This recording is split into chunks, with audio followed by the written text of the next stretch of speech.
Hello नमस्कार दोस्तों, हमारे यूट्यूब चैनल 20 अल्प अड्डा में एक बार आपका फिर स्वागत है। और मैं लेकर आया हूँ खेलो इंडिया 2020 के तहत 20 इंपॉर्टेंट क्वेश्चन। और इन इंपॉर्टेंट क्वेश्चन जो वनडे एग्जाम में पूछे जाते हैं उनसे मैंने चुने हैं। कुछ ऐसे क्वेश्चन हैं जो लास्ट ईयर आए हुए हैं और कुछ उसके आधार पर बनाए हुए क्वेश्चन हैं। तो मेरी कोशिश है आपकी ज़्यादा से ज़्यादा फ़ायदा मिले और एग्ज़ाम को कैसे हल करें और अपने नोट्स कैसे तैयार करें और फैक्ट को कैसे याद रखें, इस पे रहता है। ये एक अभ्यास सीरीज है जिसके करीब 10-11 वीडियो आ चुके हैं और ये 12वां वीडियो होगा। और भी मैं वीडियो लगातार बनाता रहूँगा जब तक पेट का एग्ज़ाम और PCS RO और इन सब के एग्ज़ाम नहीं हो जाते, तब तक आपको प्रैक्टिस के तौर पे बहुत सारे क्वेश्चन दूंगा। तो ठीक है दोस्तों, शुरू करते हैं। पहला क्वेश्चन है हमारा, ब्रिटिश सरकार की किस अधिनियम, देखिए जब ब्रिटिश का राज था भारत में तो वो अधिनियम भी पारित करते थे। तो ब्रिटिश सरकार के किस अधिनियम में सबसे पहली बार, तो पहली बार कोई चीज़ होती है तो इम्पोर्टेंट होता है, शिक्षा के लिए 1 लाख रुपए दिए गए। ठीक है, शिक्षा के लिए 1 लाख रुपए दिए गए। तो इसका आंसर सीधा सा है कि चार्टर अधिनियम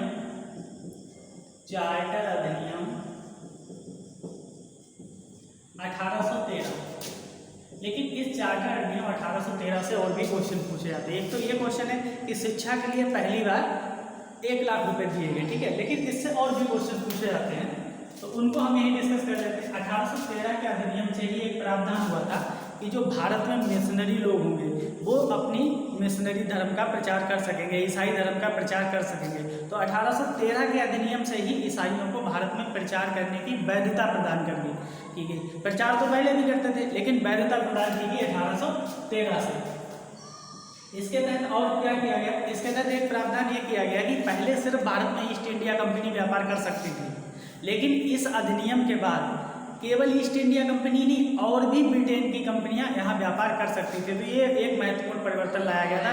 केवल चीन के साथ व्यापार और चाय व्यापार, ये 2 व्यापार ऐसे थे। चीन के साथ जो व्यापार होता था वो ईस्ट इंडिया कंपनी कर सकती थी और चाय के व्यापार, इस पे एकाधिकार था, बाकी पे एकाधिकार खत्म हो गया था। तो ये भी पूछा जाता है कि किस अधिनियम द्वारा ईस्ट इंडिया कंपनी का भारत के व्यापार पर एकाधिकार खत्म कर दिया गया, मतलब अब उसका एक अकेले का अधिकार नहीं है और भी कंपनियां यहाँ व्यापार करेंगी। तो ये यहाँ से 3 जबरदस्त क्वेश्चन होते हैं।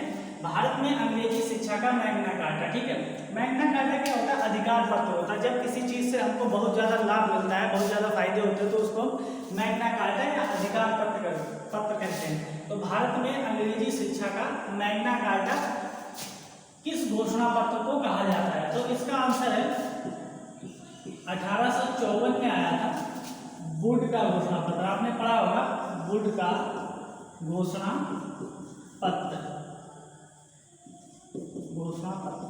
अब इसमें क्वेश्चन कौन कौन से बनते हैं? 1854 कब आया था? 1854 में, जिसे भारत में अंग्रेजी शिक्षा का मैग्ना कार्टा कहा जाता है। इससे क्या क्या प्रावधान किए गए? तो देखिए भारत में अंग्रेजों की 3 प्रेसिडेंसी थी। अगर आप भारत का छोटा सा ऐसे नक्शा बना के देखें तो इधर आओगे तो यहाँ मान लो कलकत्ता है, यहाँ मुंबई है, यहाँ मद्रास है। ये 3 प्रेसिडेंसी थी। प्रेसिडेंसी क्या होता है, जैसे आज राज्य होते हैं वैसे ही अंग्रेजों के उस समय प्रांत थे तो उनको प्रेसिडेंसी कहा जाता है। इन्हीं 3 प्रेसिडेंसी में मतलब कलकत्ता, बॉम्बे और मद्रास में लंदन विश्वविद्यालय की तर्ज पे, जैसे लंदन में लंदन विश्वविद्यालय, उसी विश्वविद्यालय की तर्ज पर 3 विश्वविद्यालय खोलने का भी प्रावधान किया गया था इसी में, ठीक है। और इसी में क्या गया, देसी भाषा में शिक्षा, देसी भाषाओं को संरक्षण दिया गया था। और जो उच्च शिक्षा थी, उच्च शिक्षा को अंग्रेजी में, किसमें, इंग्लिश में, और जो नीचे तबके की शिक्षा थी, जो कम क्लास की थी, उसको देसी भाषा में। तो ये वुड का घोषणा पत्र, आप इसकी डेट याद रखिए। और इसमें कौन कौन से 3 विश्वविद्यालय स्थापित करने की बात की, तो भाई कलकत्ता, बॉम्बे और मद्रास, ठीक है। अगला, हंटर कमीशन का गठन कब किया गया? ठीक है, तो हंटर कमीशन जो था उसका गठन कब किया गया? यहाँ से कंफ्यूजिंग क्वेश्चन ही बनता है 1882 में। ये तो हो गया इसका क्वेश्चन कि कब गठन किया गया था, 1882 में। लेकिन दोस्तों हंटर कमीशन और हंटर कमेटी इतिहास में 2 बार जिक्र आती है। हंटर कमीशन वो था जिसका शिक्षा के लिए, हंटर कमीशन का गठन कब किया गया? 82 में। और किससे संबंधित था? शिक्षा के क्षेत्र से संबंधित था, कि शिक्षा से संबंधित था, शिक्षा में सुधार कैसे किया जाए। तो इसने प्राथमिक शिक्षा पर विशेष बल दिया था। किस पे दिया था? प्राथमिक एजुकेशन, मतलब प्राइमरी एजुकेशन पर विशेष बल दिया था। लेकिन हंटर कमेटी का गठन कब हुआ था? तो दोस्तों जब जलियांवाला बाग हत्याकांड हुआ था उस समय अंग्रेजों की तरफ से जिस कमेटी का गठन हुआ था उसका हंटर कमेटी उसको हंटर कमेटी कहते हैं। लेकिन आपको बताना है कमेंट करके जो भारत की तरफ से समिति का गठन हुआ था उसके अध्यक्ष कौन थे और उसने क्या रिपोर्ट प्रस्तुत की थी, ये क्वेश्चन आपको कमेंट बॉक्स में बताना है। अगला क्वेश्चन है हमारा 1817 में राजा राम मोहन राय, जिनको भारत का योग प्रवर्तक काफी नामों से जाना जाता है, ने डेविड हेयर के साथ मिलकर हिंदू कॉलेज की स्थापना कहाँ की थी। ठीक है, तो हिंदू कॉलेज कई जगह खोले गए, लेकिन जो राजा राम मोहन राय ने 1817 में जिस हिंदू कॉलेज की स्थापना की वो पूछा जा रहा है। तो उस हिंदू कॉलेज की स्थापना में दोस्तों कलकत्ता में, कहाँ हुई, कलकत्ता में, तो ये कलकत्ता में। ठीक है, उस समय ये सिंधु, लेकिन इसमें एक व्यक्ति और शामिल थे, अलेक्जेंडर डफ। ठीक है, तो ये क्वेश्चन को पूछा जाता है कि राजा राम मोहन राय ने हिंदू कॉलेज की स्थापना कहाँ की और डेविड हेयर के साथ मिलकर की, और वो कहाँ है, कलकत्ता में। ठीक है, तो ये क्वेश्चन हो गया आपका। अगला क्वेश्चन, किसके प्रयास से बम्बई में प्रथम महिला विश्वविद्यालय की स्थापना हुई। दोस्तों प्रथम महिला स्कूल की नहीं, प्रथम महिला विश्वविद्यालय की। ठीक है, तो ये बात आप बॉक्स में डालो, प्रथम महिला विश्वविद्यालय की किसके प्रयास से। तो कोई व्यक्ति रहे होंगे, तो उनका नाम था D.K. कर्वे। ठीक है, और डी फॉर होता है डोंडो। ठीक है, ऐसे लिखा जाता है, डोंडो केशव, इनका पूरा नाम था, कभी पूछ ले, केशव कर्वे। ठीक है, तो ये यहाँ से डोंडो केशव कर्वे, इनके प्रयासों से हुई थी। इनके बहुत सारे काम हैं, इन्होंने विधवा विवाह को काफी ज्यादा प्रोत्साहन दिया, और ये रहने वाले कहाँ के थे, महाराष्ट्र के। कहाँ के रहने वाले थे, महाराष्ट्र के, जो एक समाज सुधारक थे, और विधवा विवाह को काफी प्रोत्साहन दिया। आपको पता होगा कि पहले हमारे यहाँ विधवाओं के विवाह में बहुत दिक्कत आती थी, लेकिन अब धीरे धीरे वो प्रयास आगे बढ़ रहा है। तो इन्होंने उस समय इसमें प्रयास किया था, और विधवाओं के लिए एक विधवा विवाह निवारक मंडली का भी गठन किया था। तो ये क्वेश्चन भी पूछा जा सकता है, तो D.K. कर्वे के हिसाब से क्वेश्चन पूछे जाते हैं। अब अगला क्वेश्चन है ज्योग्राफी से, सबसे ज्यादा गेहूं कहाँ पैदा होता है। तो सबसे ज्यादा गेहूं, अगर राज्य की बात करें, यहाँ पे राज्य पूछ रहा है, देश नहीं पूछ रहा है, तो सबसे ज्यादा गेहूं कहाँ पैदा होता है, तो उत्तर प्रदेश में पैदा होता है। ठीक है, ये तो ये क्वेश्चन हो गया उत्तर प्रदेश। लेकिन अब मान लो आपको एक लिस्ट बनानी है कि जो उत्तर प्रदेश है वो किस किस में प्रथम स्थान पे। ठीक है, तो पहला आप लिख सकते हो कि भाई गन्ना उत्पादन में उत्तर प्रदेश प्रथम स्थान पे है, मसूर उत्पादन में उत्तर प्रदेश प्रथम स्थान पे है। ठीक है, और आंवला उत्पादन में, आंवला कहाँ होता है ये कमेंट करके बताओगे कि उत्तर प्रदेश के किस जिले में आंवले का उत्पादन सबसे ज्यादा होता है, उत्तर प्रदेश में क्वेश्चन पूछा जाता है। और भाई दूध उत्पादन में भी उत्तर प्रदेश प्रथम स्थान पे, और अनाज मतलब टोटल अनाज जो खाद्यान्न उत्पादन में भी उत्तर प्रदेश प्रथम स्थान पे। और भी दो एक होगा तो उसको यहाँ पे लिस्ट बना के लिख लीजिएगा, तो एक बार में ये आपका क्वेश्चन समाप्त हो जाएगा। चलिए अगले क्वेश्चन पे आते हैं। 1903 में भारतवर्ष की प्रथम चीनी मिल। ठीक है, तो प्रथम चीनी मिल कहाँ पर स्थापित की गई, मतलब चीनी बनाने का कारखाना कहाँ पर स्थापित किया गया। तो इसके लिए हमें जाना पड़ेगा प्रतापपुर। कहाँ जाना पड़ेगा, प्रतापपुर, प्रतापपुर। ठीक है, ये प्रतापगढ़ नहीं है, ये प्रतापपुर है, उससे अलग है। और ये कहाँ पड़ता है, देवरिया में। कहाँ पड़ता है, देवरिया, जो कि उत्तर प्रदेश का एक जिला है। ठीक है, उत्तर प्रदेश। ठीक है, तो आपको कमेंट करके बताना है कि देवरिया की सीमा उत्तर प्रदेश के किस किस जिलों से लगती है। ये उत्तर प्रदेश विशेष बातों के लिए है, बाकी लोग चाहें इसे छोड़ भी सकते हैं। तो ठीक है, 1930 में भारत में प्रथम चीनी मिल आपको पता लग गया प्रतापपुर। अभी मैंने आंवले के लिए प्रतापगढ़ बताया था। ठीक है, लेकिन ये प्रतापपुर है, याद रखिए प्रतापपुर देवरिया में। अरहर का जन्म स्थान, अरहर एक दाल होती है, दलहन होती है, इसका जन्म स्थान पूछा गया है यहाँ पे कि कहाँ होता है। तो अरहर का जन्म स्थान है, या ये पूछ ले कि अरहर कहाँ का मूल पौधा है, कहाँ उसका जन्म हुआ था, तो वो है भारतवर्ष। ठीक है, तो अरहर भारतवर्ष में ही पैदा हुई थी और इसका मूल स्थान ये है। लेकिन आपको कमेंट करके बताना है कि गन्ना का मूल स्थान कौन सा है, कि गन्ना कहाँ पैदा हुआ था। ठीक है, सबसे पहले तो वो गन्ने का मूल स्थान आपको बताना है। और विश्व में किसको चीनी का कटोरा कहा जाता है, ये भी कमेंट करके बताना है। ठीक है, अगला है सैतून, टसर, इरी और मूंगा किसकी फसल, किसकी किस्में हैं। किस मतलब एक फसल ऐसी होती है इसके एक किस्म है सैतून, टसर, इरी, मूंगा। कुछ लोगों को अंदाजा लग भी गया होगा, ये रेशम, रेशम का उत्पादन होता है। और ये रेशम ये चारों किस्में किसकी है, रेशम की। ठीक है, अब रेशम का सबसे ज्यादा उत्पादन कहाँ होता है, ये भी क्वेश्चन पूछा जा सकता है। तो रेशम का सबसे ज्यादा उत्पादन वहीं होता है जहाँ कॉफी का सबसे ज्यादा उत्पादन होता है। कहाँ होता है, कर्नाटक में। ठीक है, और ये इसकी किस्में हैं। तो इसमें 4 राज्य आएंगे ज़्यादातर, कर्नाटक, छत्तीसगढ़, झारखंड, असम, ठीक है। तो यहाँ रेशम का उत्पादन होता है। प्रथम नंबर पे कर्नाटक। अगला क्वेश्चन करें, अरेबिका और रोबस्टा किसकी प्रमुख फसलें हैं? तो अरेबिका और रोबस्टा किसकी प्रमुख फसलें हैं? तो ये कहवा या कॉफी की, आप इसे चाहे कहवा करके लिख लीजिए, चाहे कॉफी लिख लीजिए, एक बात होती है कहवा। तो ये दोनों कहवा की फसलें हैं, ठीक है। और कहवा का भी सबसे ज्यादा उत्पादन कहाँ होता है? कर्नाटक में होता है। तो यहाँ तक 10 क्वेश्चन का डिस्कशन। अगला क्वेश्चन है, लोकसभा की प्रथम महिला अध्यक्ष कौन थी? जो लोकसभा होती है हमारी, ये देखिए डायग्राम, ऊपर प्रेसिडेंट, राज्यसभा, लोकसभा। तो इसकी प्रथम महिला अध्यक्ष कौन थी? तो वो थी मीरा कुमार जी। प्रथम महिला अध्यक्ष पूछा है तो हो जाएगी मीरा कुमार जी। अभी कौन है वर्तमान में? तो वर्तमान में पूछ सकता है तो पता होगा ओम बिरला जी, ठीक है। अब आप सबको ये बताना है कमेंट करके कि लोकसभा के प्रथम अध्यक्ष कौन थे, ठीक है। लोकसभा के प्रथम अध्यक्ष थे वो स्वतंत्रता संग्राम के दौरान विभिन्न पार्टियां बनाई, उनमें से किसके सदस्य थे? तब जानूंगा भाई कितना ज्यादा पाते हो आप लोग। प्रोटेम स्पीकर का क्या काम होता है? प्रोटेम स्पीकर क्यों नियुक्त होता है, क्या काम होता है? तो इसका काम होता है जो नए सदस्य होते हैं लोकसभा के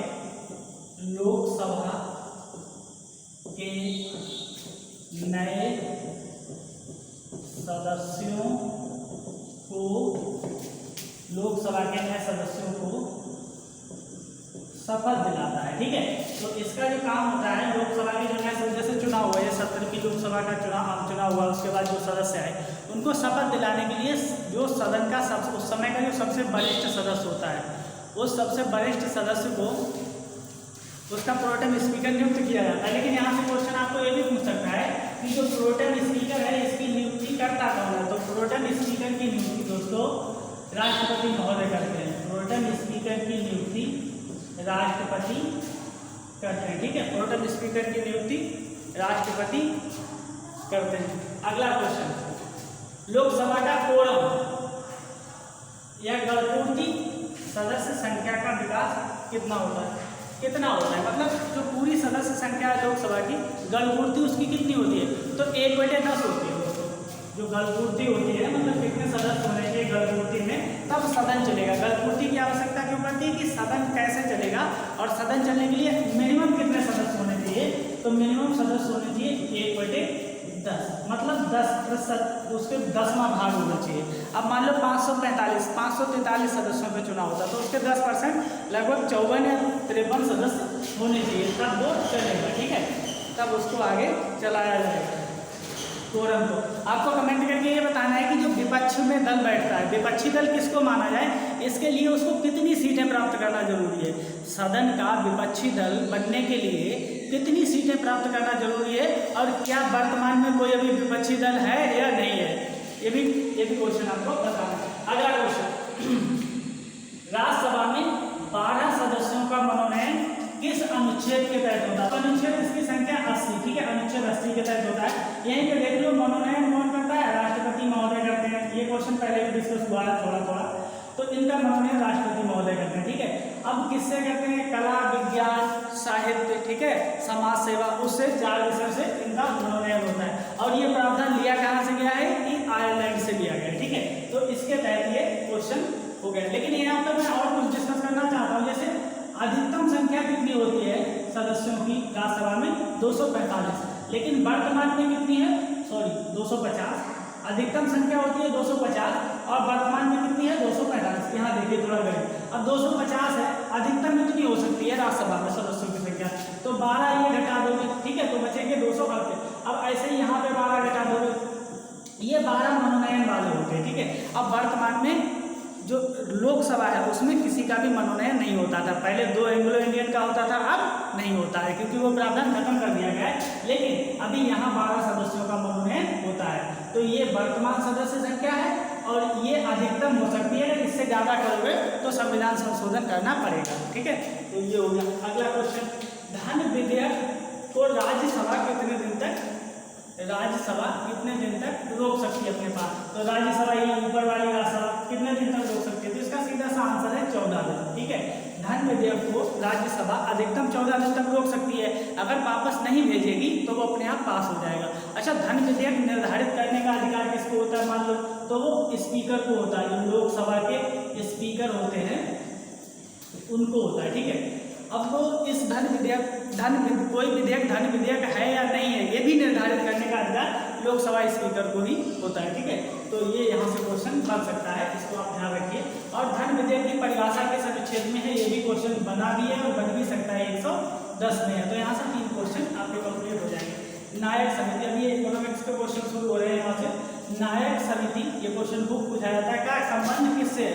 तो इनका संबंध लघु उद्योगों से है। ठीक है, लघु उद्योगों से। आपको पता होगा कि एक लिस्ट बना लीजिए, यहाँ पे सबसे तैयार करने का सबसे अच्छा तरीका है, एक पेज लीजिए उस पर लिस्ट बनाइए। एक तरफ सब्जेक्ट मतलब किससे संबंधित है ये समिति और समिति का नाम। अब एक पेज में सब समिति जहाँ जहाँ मिले सब लिख डालिए एक जगह और उनको पढ़िए, क्योंकि समिति से एक क्वेश्चन आता है जरूर। और इसी तरीके से तैयारी करिए। जैसे मैंने एक बता दी लघु समिति, अब आपको बहुत सारी तंती है, जैसे तारापुर समिति है, वो बैंक जो किस लिए है, उदारीकरण के लिए, पूंजी खाते की पर्याप्तता उदारीकरण करने के लिए। तो ऐसे बहुत सारे क्वेश्चन बनेंगे। ठीक है, नरसिम्हन समिति का गठन क्यों किया गया था, आबिद हुसैन समिति का गठन क्यों किया गया था। तो ऐसी जितनी भी समिति मिले इंटरनेट पे जहाँ सर्च कर लीजिए, चाहे किसी किताब में देख लीजिए, या क्वेश्चन पेपर हल करते समय जो भी समिति मिले उनको एक पेज में लिख लीजिए, तो आपके नोट्स अच्छे बन जाएंगे। अगला क्वेश्चन है नेपानगर। क्वेश्चन पूछ रहा है कि नेपानगर किस उद्योग के लिए जाना जाता है? तो ये अखबारी कागज के लिए जाना जाता है। अखबारी कागज, अखबारी कागज क्या होता है? इसमें अखबार छपता है, तो अखबारी कागज के लिए जाना जाता है। लेकिन आपको बताना है कि नेपानगर है कहाँ, किस राज्य में स्थित है नेपानगर, तो वो आपको कमेंट करके बताना है नेपानगर किस राज्य में स्थित है। अगला है रोजगार की दृष्टि से उत्तर प्रदेश का सबसे बड़ा उद्योग कौन सा है? तो रोजगार की दृष्टि से उत्तर प्रदेश का सबसे बड़ा उद्योग हथकरघा है, हथकरघा उद्योग। ठीक है, ये क्वेश्चन पूछा भी गया और पूछा भी जा सकता है। ठीक है, कालीन बनाना, इसमें कढ़ाई बुनाई वाला वो सब जो मशीन काम होता है हाथ से, वो हथकरघा उद्योग बोला जाता है। ठीक है, तो हथकरघा उद्योग सबसे बड़ा उद्योग है उत्तर प्रदेश का रोजगार की दृष्टि से। अगला क्वेश्चन है भारत में आमदनी कर। आमदनी कर को इंग्लिश में क्या बोलोगे? Income tax. ठीक है, तो भारत में आमदनी कर की शुरुआत किसने की थी? तो ये थे एक महोदय साहब, जेम्स विल्सन। ठीक है, तो ये क्वेश्चन पूछा जाता है आपसे सीधे सीधे कि भारत में आमदनी कर या आय कर की शुरुआत किसने की थी? तो वो थे जेम्स विल्सन महोदय। अगला क्वेश्चन है भारत की सबसे बड़ी योजना। भारत की किस योजना को विश्व की सबसे बड़ी योजना माना गया? पूरे विश्व की सबसे बड़ी योजना कौन सी है? तो वो है पीएम जय, प्रधानमंत्री जन आरोग्य योजना, जिसको शॉर्ट में पीएम जय लिखते हैं और वैसे प्रधानमंत्री जन आरोग्य योजना लिखती है। भाग क्या है इसमें, मिलता क्या है? इसमें जो सोशियो इकोनॉमिक सेंसस के हिसाब से या सामाजिक आर्थिक जनगणना के हिसाब से जो लोग गरीब हैं उनके लिए क्या मिलता है? उनके एक परिवार को 5 लाख का एक साल में बीमा मिलता है। ठीक है, इलाज करवाने के लिए। तो आप समझे होंगे कि ये किसका भाग है? ये आयुष्मान भारत का भाग है। ठीक है, तो इस योजना को तैयार करो और ये शुरू हुई थी 2018 में। ठीक है, आज के लिए इतना ही, नमस्कार।